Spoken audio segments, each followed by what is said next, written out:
Assalamualaikum warahmatullahi wabarakatuh. Halo semua, apa kabarnya nih? Halo, baik Desi. Gimana kabar Sangat kamu? baik-baik sekali. Juga kok. Kabar baik juga.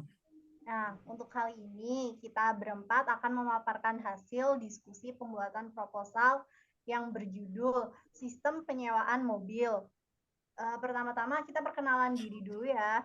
Namaku Desi Ramawati, NIM SSI 202203108. Teman saya. Halo guys, nama saya Dwiki Prias Marliansa dengan NIM SSI 2022030082 dan teman saya selanjutnya. Ya, saya Rian Kurniawan dengan NIM SSI 2022031181. Kemudian selanjutnya ada Halo, saya Zarun Anissa dengan NIM SSI 2022-031114. Nah, untuk pembahasan kali ini, pertama-tama kita melihat dulu dari latar belakang permasalahan yang membuat kami memilih topik ini ya.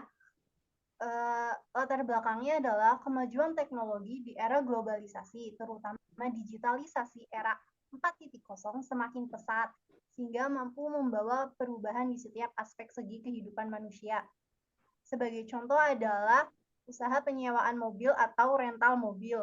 Usaha pada bidang layanan jasa transportasi sangatlah diminati pada saat ini. Terlebih layanan yang sudah dalam bentuk modern tidak lagi konvensional.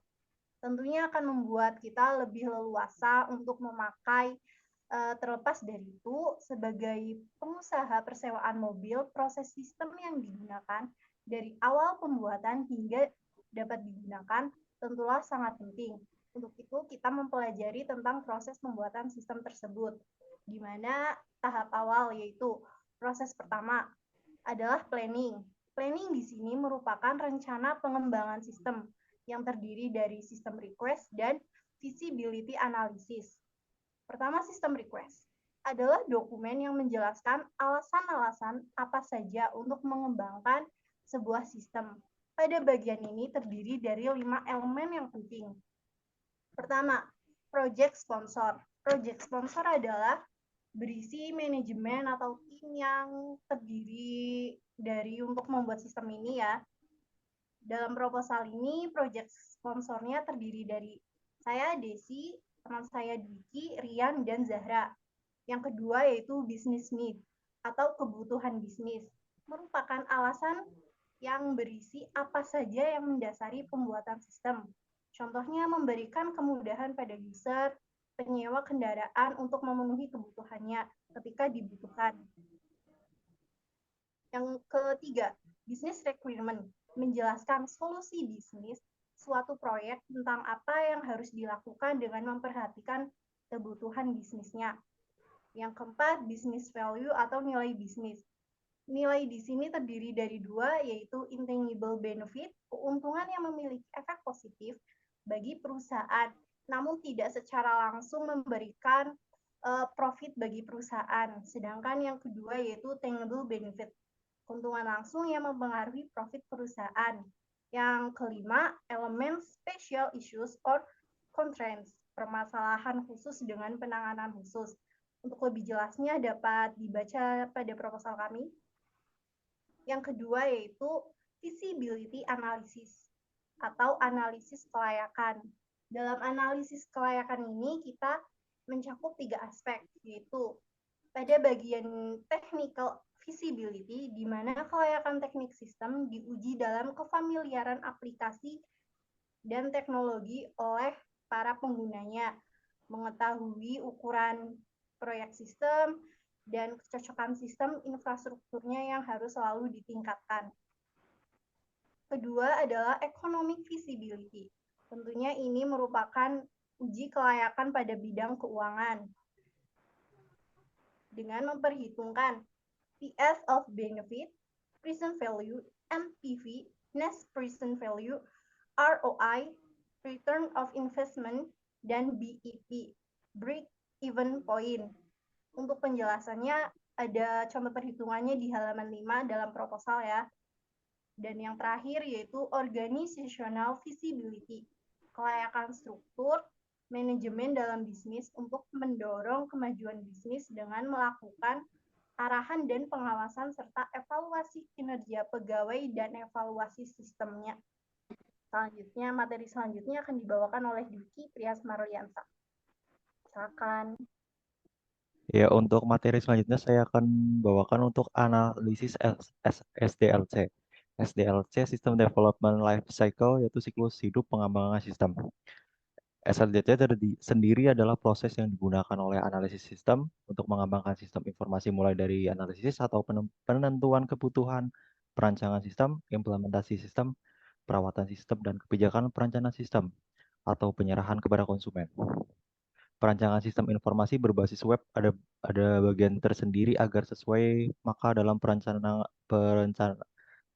dan pembangunan sistem informasi yang berbasis web, tahapan SDLC yang harus dilakukan adalah planning, terdiri dari aspek feasibility, wawancara dan observasi, kedua analisis. Pada tahap analisis terbagi menjadi 4 bagian, yaitu analisis teknologi, analisis informasi, analisis user, dan analisis biaya dan resiko.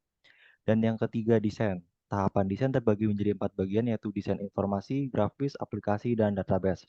Lalu keempat, implementasi. Implementasi merupakan bagian untuk menerapkan tahapan-tahapan sebelumnya, yaitu implementasi penulisan program atau pembuatan program. Dan yang kelima adalah maintenance, berfungsi untuk melakukan pemeliharaan dan pengelolaan sistem agar tetap berjalan dan berfungsi dengan baik sesuai dengan yang diharapkan. Dan selanjutnya adalah metode pengaman sistem Scrum. Metode Scrum adalah sebuah metode pengembangan sistem yang bersifat iteratif, inkremental, yang berfokus pada kolaborasi antara tim pengembang dan pelanggan.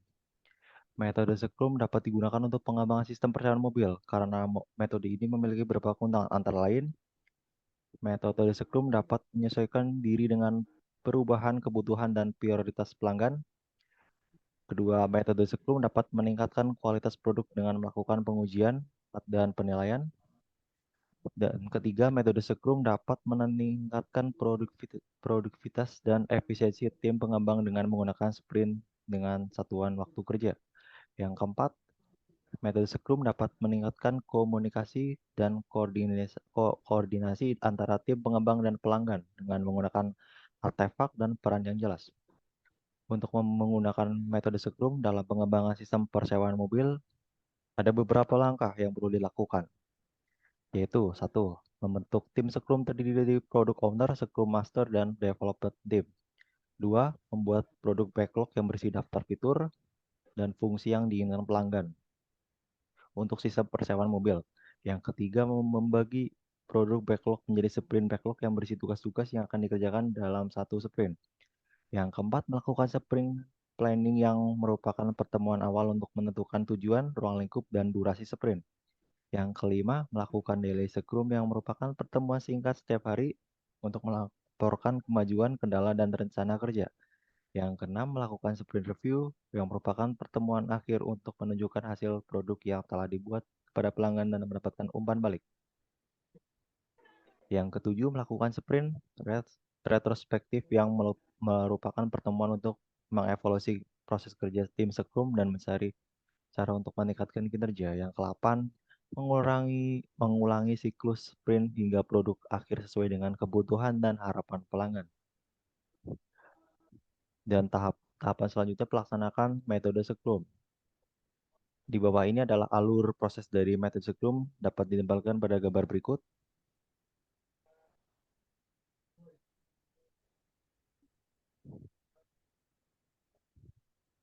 Dalam pelaksanaan implementasi Scrum ada beberapa aspek yang harus dilakukan analisis agar terciptanya sistem yang layak. Contohnya adalah penggunaan analisis SWOT.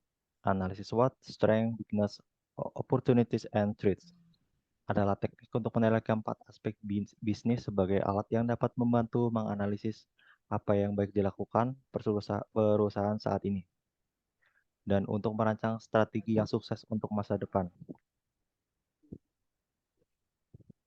Dan analisis SWOT adalah alat yang ampuh untuk memetakan pandangan tingkat tinggi tentang bisnis. Untuk dari metode SWOT dapat dibaca pada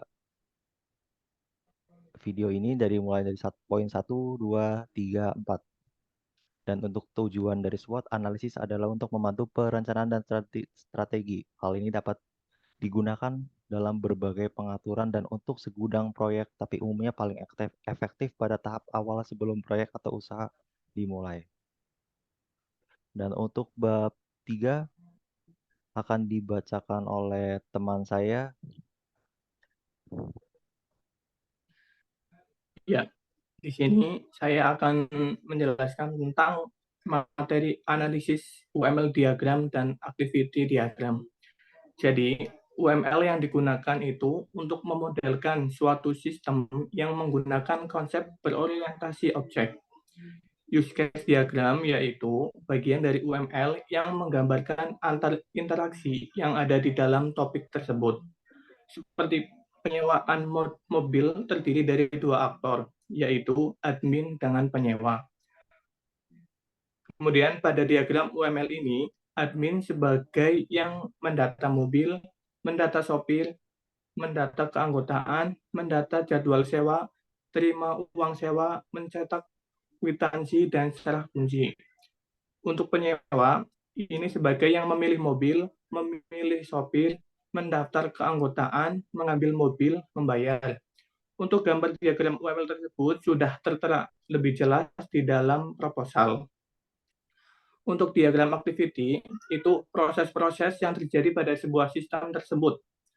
Kelas diagram yaitu jenis diagram struktur pada UML yang menggambarkan dengan jelas struktur serta deskripsi kelas, atribut, metode, dan hubungan dari setiap objek. Pada diagram activity penyewaan mobil, penyewa mulai memilih mobil dan memilih sopir, kemudian mendaftar sebagai keanggotaan, setelah itu mengambil mobil dan melakukan pembayaran. Admin juga akan mendata mobil dan mendata sopir yang telah dipilih penyewa. Kemudian mendata keanggotaan, mendata jadwal sewa, terus terima uang sewa, dan mencetak kwitansi sekaligus menyerahkan kunci kepada penyewa. Untuk gambar diagram activity-nya sudah tertera lebih jelas juga di dalam proposal. Mungkin itu untuk analisis UML diagram dan activity diagramnya. Kemudian materi selanjutnya akan disampaikan oleh teman saya.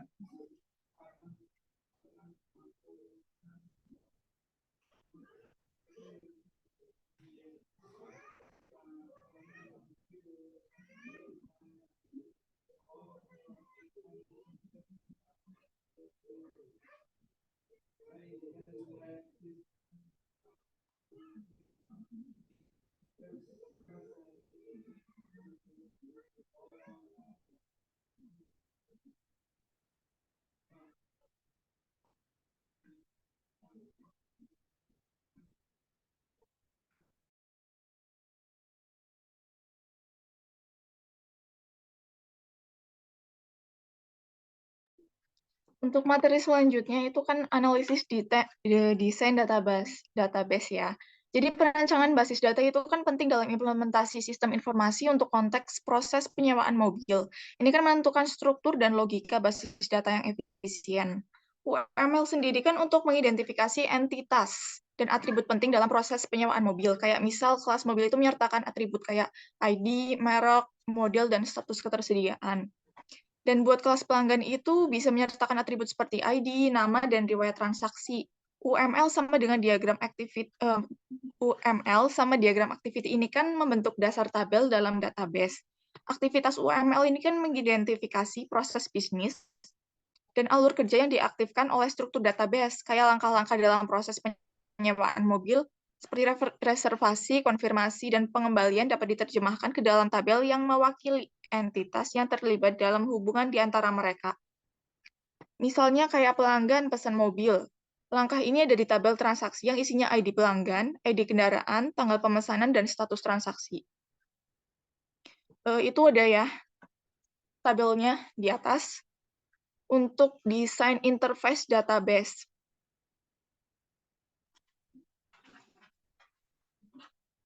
Desain interface database.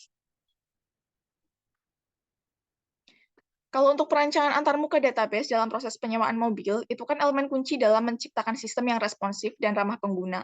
Jadi setiap modul dan halaman itu harus memiliki tata letak yang terorganisir dengan baik dan mengelompokkan informasi dengan logika yang jelas. Kayak misal pada halaman pemesanan rental mobil itu, kolom seperti tanggal, jenis mobil, dan kayak ketersediaan itu harus ditampilkan secara terorganisir. Desainnya juga nggak hanya mempertimbangkan estetika, tapi juga memastikan bahwa pengguna itu dapat dengan mudah menemukan dan memahami informasi. Gunanya itu untuk menghemat waktu penggunaan dan juga meningkatkan efisiensi operasional saat mengelola data persewaan mobil. Mungkin itu aja. Makasih.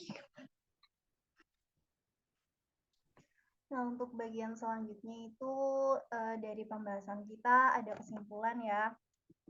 Kesimpulannya yaitu fleksibilitas dari sistem yang kita buat, ada keterlibatan pelanggan, iterasi dan pengembangan bertahap, transparansi proyek, penyusunan prioritas berbasis nilai, kolaborasi tim, dan peningkatan kualitas, di mana semua dijabarkan dalam bab 4 kesimpulan dalam proposal. Nah, sekian diskusi dari kami, presentasi dari kami, kurang lebihnya mohon maaf. Kerja bagus semua, terima kasih. Thank you, guys. Ya, terima kasih kembali, guys.